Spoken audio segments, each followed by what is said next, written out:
Ya, Undang-Undang Cipta Kerja akhirnya telah ditandatangani Presiden Joko Widodo dan diundangkan menjadi Undang-Undang Nomor 11 Tahun 2020. Payung hukum yang menggunakan metode Omnibus Law tersebut menjadi senjata pemerintah untuk membenahi banyaknya aturan yang tumpang tindih serta ruwetnya birokrasi.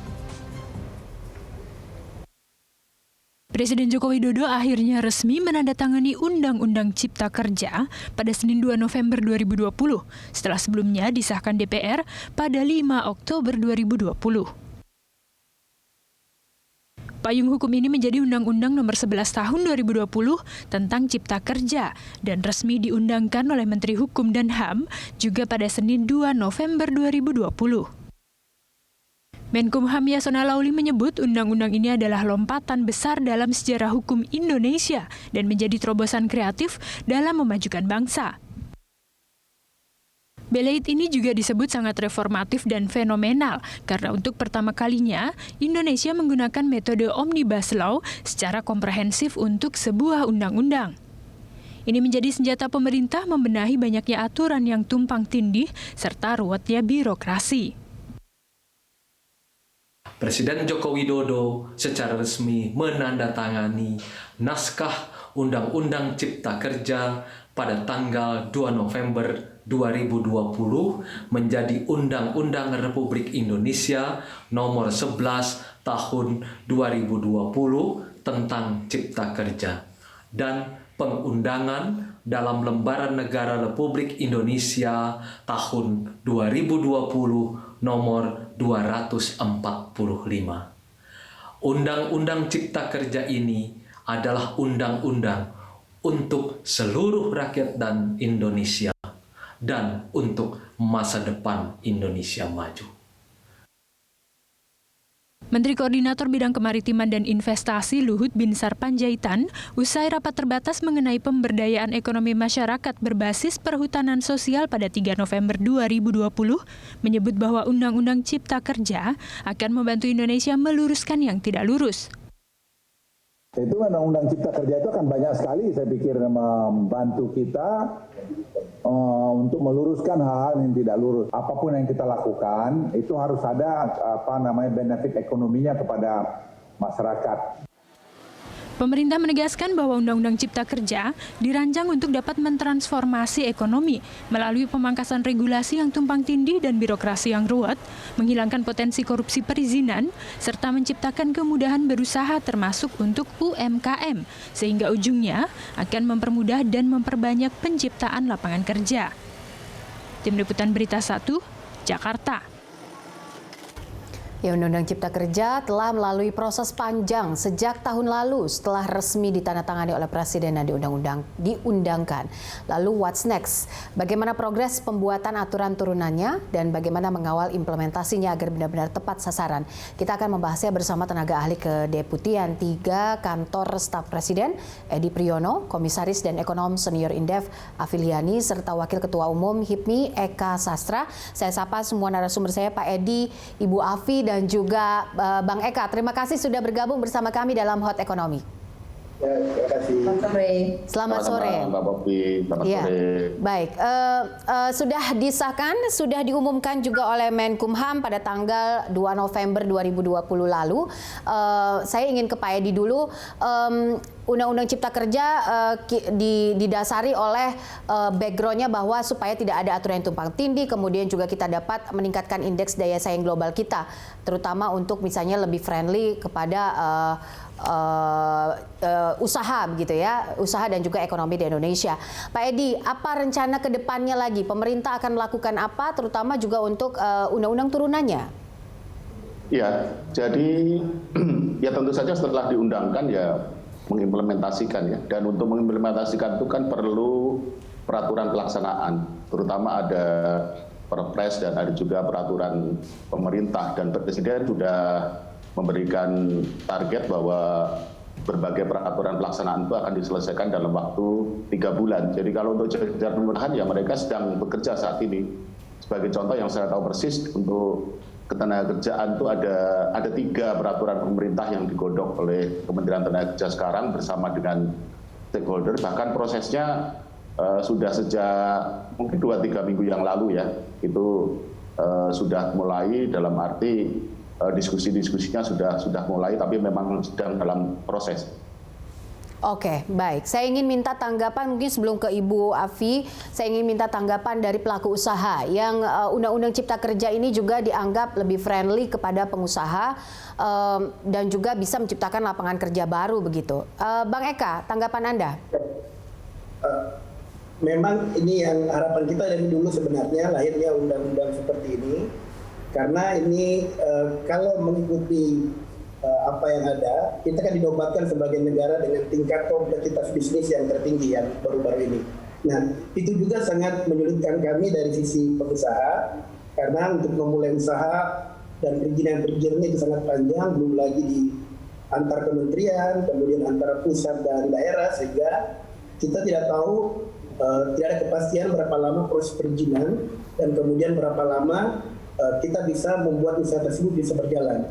Nah, dengan hadirnya undang-undang ini, yang tentu saja kami harapkan dalam bentuk turunan RPP dan Perpresnya nanti bisa lebih teknis, itu bisa mengatur dan juga melakukan semuanya secara elektronik dan juga ada NSPK dan seterusnya. Jadi kami menyambut baik undang-undang ini dan mudah-mudahan ini menjadi salah satu batu loncatan kita untuk semakin memperkuat daya saing ekonomi kita ke depan. Oke, Ibu Afi, silakan. Ya, kalau menurut saya gini, kita harus mengapresiasi apa yang diinginkan oleh pemerintah bahwa menciptakan lapangan kerja dan juga memudahkan orang berinvestasi ya. Tetapi memang yang menjadi sasarannya ini harus fokus, karena kalau nggak fokus, menurut saya kalau asal ada orang investasi saja, jangan-jangan malah kita importnya naik gitu ya. Belum tentu untuk ekspor, kita hanya dijadikan pasar gitu. Jadi menurut saya mungkin nanti di PP-nya ini harus ada fokus dan kemudian juga benar-benar mengarah pada pemberdayaan, karena kalau kita lihat sekarang yang makin sukses ya yang gede-gede aja, tapi menengah kecil atau UKM itu kalau saya lihat di sini lebih diorientasikan sebenarnya pada bagaimana penempatan, tapi menurut saya harusnya ada supply chain. Jadi masalah kemitraan itu harus diperjelas agar ada insentif yang diberikan ketika UKM mau bermitra dengan usaha besar. Nah, kalau itu terjadi baru ada gunanya Omnibus Law ini gitu. Tapi kalau nanti akhirnya dibiarkan masing-masing ya menurut saya akan biasa-biasa aja gitu, nggak ada hasil yang optimal. Jadi menurut saya di sini tidak hanya sekedar memudahkan orang usaha, apalagi perusahaan yang sudah berpuluh-puluh tahun di Indonesia harusnya juga diapresiasi gitu ya. Jadi tidak hanya sekedar izinnya, tapi yang sudah ada dan bisa bertahan ketika COVID itu juga menurut saya mungkin nanti ada insentif juga yang bisa diberikan. Jadi menurut saya ke depan mungkin pola insentif itu lebih cocok dibandingkan dengan pola-pola anggaran-anggaran gitu. Misalnya kayak UKM.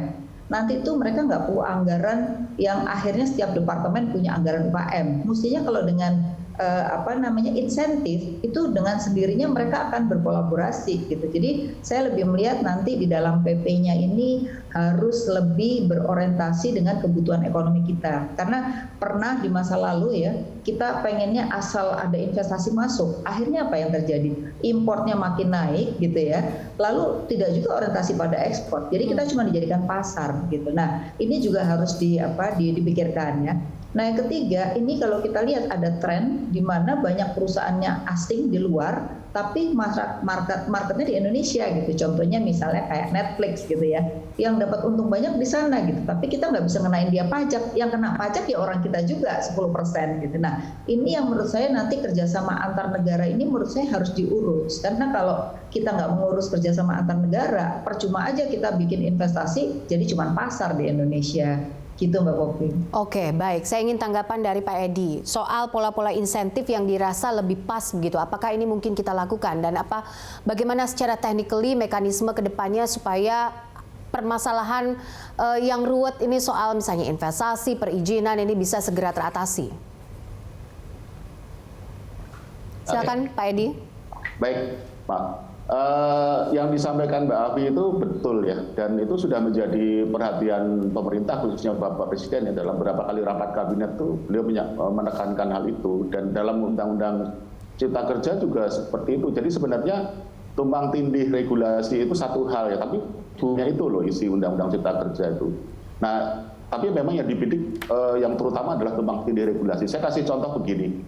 kan kita sudah punya undang-undang penanaman modal tuh. Nah, tapi selain undang-undang penanaman modal, itu undang-undang sektoral, ada undang-undang peternakan, perkebunan, kemudian nanti penyiaran, nanti perposan dan sebagainya yang juga di dalamnya mengatur tentang norma-norma tentang penanaman modal dan tidak konsisten dengan undang-undang penanaman modal. Nah, itu dibuat konsisten. Itu satu contoh saja. Nah, tapi juga ada beberapa arah baru ya. Nah, termasuk yang disampaikan oleh Mbak Afi tadi. Kita justru di Undang-Undang Cipta Kerja ada loh pasal-pasal tentang UKM yang di situ menunjukkan bagaimana pemerintah itu berusaha untuk mendorong UMKM dari 4 aspek paling tidak. Pertama dari sisi perizinan yang tadi oleh Mas Eka sudah disinggung. Itu kalau untuk UMKM itu hanya satu aspek. Yang kedua itu adalah dari sisi pengembangan usaha, termasuk di dalamnya ada bagaimana pemerintah wajib memfasilitasi, bukan kemitraannya yang wajib ya, tapi pemerintah wajib memfasilitasi kemitraan antara usaha besar menengah dengan usaha mikro dan kecil. Nah, ini yang tadi disampaikan oleh Mbak Afi. Tentu saja benar bahwa itu nanti akan diperjelas di dalam peraturan pelaksanaan. Kemudian yang ketiga adalah pembiayaan. Pembiayaan ini ada 2 aspek. UMKM itu diberikan akses kepada sumber pembiayaan yang beragam, bukan hanya dana dari pemerintah, tapi juga dana dari lembaga keuangan, kemudian dana dari CSR, dari perusahaan, dari masyarakat dan sebagainya. Nah, kemudian yang dari aspek pembiayaan juga ada kemudahan ya untuk UKM yang mengekspor, itu ada insentif pajak. Ya. Nah, kemudian keempat, saya selesaikan, itu adalah akses terhadap pasar. Itu jelas di situ bahwa UMKM itu diberi jatah minimal 40% dari produk dalam negeri yang ada di dalam pengadaan barang dan jasa pemerintah. Oke, baik. Bang Eka, apa yang paling dibutuhkan oleh para pelaku usaha? Terutama kalau tadi kita bicara soal bagaimana pola-pola insentif ini bisa diberlakukan terhadap UKM. Oke. Di sini ada 11 klaster dalam Undang-Undang Cipta Kerja kita. Ada 2 klaster yang menjadi fokus HIPMI. Yang pertama terkait kemudahan berusaha, dan yang kedua dukungan koperasi dan UMKM. Kenapa? Karena yang pertama HIPMI selalu kampanye untuk memperbanyak jumlah pengusaha, dan itu kemudian berhadapan dengan regulasi yang sangat kompleks. Sehingga pertama aspek kemudahan berusaha ini yang menjadi concern kami, dan alhamdulillah dalam undang-undang ini itu semakin dimudahkan dan harapan kita bisa lebih terintegrasi ke depan. Nah, yang kedua terkait dengan UMKM. Kami mengikuti benar UMKM ini, semua pasal-pasal terkait UMKM, karena mayoritas anggota HIPMI adalah UMKM. Ini sama dengan bangunan struktur ekonomi Indonesia. 64 jutanya adalah UMKM. Nah, dalam undang-undang ini yang pertama itu ada kemudahan pendirian perusahaan bagi UMKM itu, dan bahkan ada dukungan insentif pembiayaan. Itu ada di situ dalam undang-undang. Yang kedua, UMKM sekarang punya basis data yang satu, yaitu hanya dengan NIB saja, hanya mendaftarkan di NIB dengan selembar kertas, itu sudah bisa terdaftar sebagai UMKM. Sehingga UMKM kita yang sebagian besar informal ini bisa menjadi formal, sehingga bisa mengakses perbankan dan juga bisa dikawinkan dengan usaha besar. Itu yang kedua. Yang ketiga, ada aspek pemasaran, ada aspek kemitraan, ada aspek kewajiban untuk masukkan produk UMKM di beberapa fasilitas. Misalnya di rest area, di restoran dan lain-lain. Jadi ada begitu banyak hal-hal yang UMKM, dan ini kami bisa sampaikan bahwa ini adalah juga kami ikut berkontribusi dalam mendorong pasal-pasal tersebut. Dan yang terakhir, ada juga terkait dengan pengalokasian bidang usaha. Secara tegas dalam Undang-Undang Cipta Kerja disebutkan bahwa perusahaan investasi hanya bisa masuk di perusahaan besar, sehingga UMKM ini menjadi domain anak negeri. Sehingga ada pengalokasian. Nah, dengan pengalokasian inilah kemudian UMKM akan dikawinkan dengan usaha-usaha besar tadi. Jadi menurut saya 2 hal yang menjadi concern utama HIPMI, kemudahan berusaha, alhamdulillah bisa terjawab dengan baik. Dan yang kedua terkait dengan kemudahan bagi UMKM, karena ada 2 target kami terhadap UMKM: memformalkan UMKM agar bisa mengakses perbankan, pemasaran lain-lain, dan yang kedua menaik kelaskan UMKM kita. Jangan lagi sekian besar UMKM, tapi kita harus naik kelaskan. Dan undang-undang ini sudah punya hal tersebut, tinggal bagaimana kita kawal dalam bentuk RPP dan Perpres. Sekira itu mungkin. Oke, saya ingin ke Bu Afi. Bu Afi, ini kan dinilai sebagai undang-undang sapu jagat. Seberapa sakti bahwa undang-undang Cipta Kerja ini juga bisa sangat berdampak begitu ya terhadap ekonomi Indonesia? Misalnya untuk menjawab kegagalan PR-PR sebelumnya, misalnya soal paket 16 paket kebijakan, PTSP, atau misalnya soal perizinan 3 jam misalnya begitu. Oke, kelemahan terutama adalah pada tingkat birokrasi. Saat ini demikian ya. Kalau kita lihat contoh aja yang paling gampang yang di depan mata kita nih.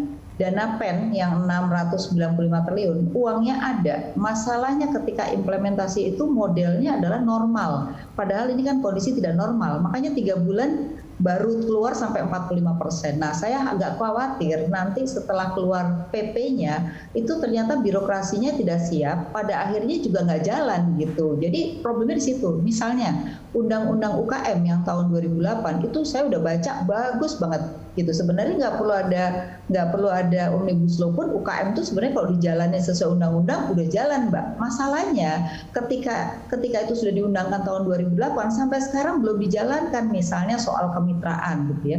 Jujur di dalam UKM ya, kalau kita lihat data itu mengerikan. Dia kontribusinya sekarang sudah 60% dari PDB, tapi masalahnya 60% juga cuma dagang gitu, perdagangan, bukan mempunyai nilai tambah. Nah, sekarang dengan era digitalisasi, yang kena duluan siapa? Mereka. Karena margin mereka makin tipis, sekarang kita kan cari barang tuh gampang banget gitu ya, nggak perlu lewat UKM ya, lewat e-commerce saja harganya lebih murah. Jadi sekarang mereka makin tergusur gitu. Jadi menurut saya kalau ke depan, saya kasih contoh misalnya insentifnya apa? Misalnya KUR, kredit usaha rakyat, itu dikasih ratusan triliun. Tapi Mbak tahu 60% kepada yang dagang aja, tapi bukan yang bernilai tambah. Nah, nanti ke depan harus dibedakan. Kalau dia yang bernilai tambah, boleh subsidinya 9%. Tapi kalau nggak bernilai tambah, subsidinya 3% aja gitu loh. Nah, supaya orang itu beramai-ramai mau melakukan yang namanya supply chain atau value chain gitu ya, bahkan global value chain. Nah, baru kita bicara tentang produktivitas, kita bicara tentang kemitraan yang mempunyai arti dari sisi kenaikan kelas gitu. Jadi kalau tadi Mas Eka mengatakan bisa naik kelas, susah. 60% cuma dagang, sekarang sudah terimbas dengan adanya digitalisasi. Jadi saya suka ketawa juga kalau pemerintah bilang bahwa digitalisasi ini akan membuat UKM itu bisa masuk. Nggak banyak yang masuk justru gitu. Karena apa? Standar mutunya itu ternyata seringkali tidak sesuai dengan standar mutu yang dijual di dalam e-commerce itu. Jadi yang menikmati e-commerce itu kan kebanyakan justru investor asing yang mereka punya gitu. Nah, jadi di sini menurut saya undang-undang ini jangan sampai akhirnya menjadikan kita cuma pasar tapi tidak membawa pengusaha kita itu justru satu naik kelas, yang kedua tadi membawa dia menjadi global value chain. Nah, ini saya pikir juga harus dipikirkan gitu. Oke. Pak Edi, sebelum kita jeda, saya ingin tanyakan pendapat Pak Edi soal ini. Bagaimana akhirnya pengusaha kita juga bisa naik kelas dengan bantuan undang-undang sapu jagat ini? Ya, pertama sebenarnya undang-undang Cipta Kerja ini kan bukan undang-undang dalam arti jadi dia itu sifatnya mengubah ya. Jadi kalau yang tidak ada di dalam Undang-Undang Cipta Kerja itu berarti masih berlaku ketentuan di undang-undang yang lama yang sudah ada, itu satu hal ya. Nah, kemudian tentang naik kelas itu setuju ya bahwa itu memang yang menjadi arah dari kebijakan pemerintah, terlepas dari masih banyak kelemahan di sana sini, tapi memang arahnya ke sana. Yang disampaikan Mbak Afi itu betul. Kita itu kan negara di mana ada missing middle ya. Jadi usaha itu kalau nggak gede banget gitu ya, itu kecil banget gitu ya. Jadi middle class, medium skill enterprise-nya itu missing gitu. Nah, itu menunjukkan bahwa ada hambatan bagi usaha yang skala mikro atau kecil untuk berkembang. Nah, tapi kita kan nggak bisa diam. Tadi Mbak Afi betul, ada hambatan birokrasi. Kita harus akui ya, kita harus akui bahwa itu memang ada masalah. Malah kalau mau saya tambahkan lagi gitu, kita ada masalah dalam efisiensi. ICOR kita itu masih tinggi gitu loh. Menunjukkan bahwa investasi kita butuh besar kali lipat investasi untuk menghasilkan pertumbuhan ekonomi yang sama dibandingkan dengan berbagai negara tetangga kita. Tapi kan kita nggak bisa diam gitu loh. Nah, jadi yang diusahakan pemerintah apa? Digitalisasi UKM. Masa depan usaha kecil menengah ini kan terutama melalui digital. Nah, ini bagaimana pemerintah melakukannya? Misalkan di Kementerian BUMN, mereka sekarang punya program yang namanya Pasar Digital UMKM. Saya tahu persis karena saya ikut mengawal itu. Nah, itu intinya apa? UMKM itu dilibatkan dalam pengadaan barang dan jasa di lingkungan BUMN, karena itu kan domainnya pemerintah. Kemudian pengadaan barang dan jasa melalui LKPP itu juga melibatkan UMKM, dan itu mau tidak mau kita harus masuk ke dalam digitalisasi UMKM. Nah, bahwa kemudian yang disampaikan Mbak Afi, maksud perdagangan dan sebagainya, saya kira bukan hanya UMKM aja ya. Secara umum kita memang punya masalah di mana orang tidak terlalu tertarik ya, dalam arti mungkin insentifnya mungkin masih kurang untuk terjun ke bidang-bidang yang punya kontribusi terhadap nilai tambah dibandingkan dengan dagangan. Itu bukan UMKM maju. Itu mungkin PR kita, tapi kita nggak tinggal diam. Poinnya adalah di tengah berbagai masalah tadi, ada masalah birokrasi, ada masalah efisiensi, mungkin ada masalah produktivitas, kita nggak punya pilihan lain kecuali kita bergerak maju. Itu yang dilakukan oleh pemerintah. Oke, baik. Nanti kita akan lanjutkan dialog kita dalam Hot Ekonomi. Pemirsa tetaplah di sini.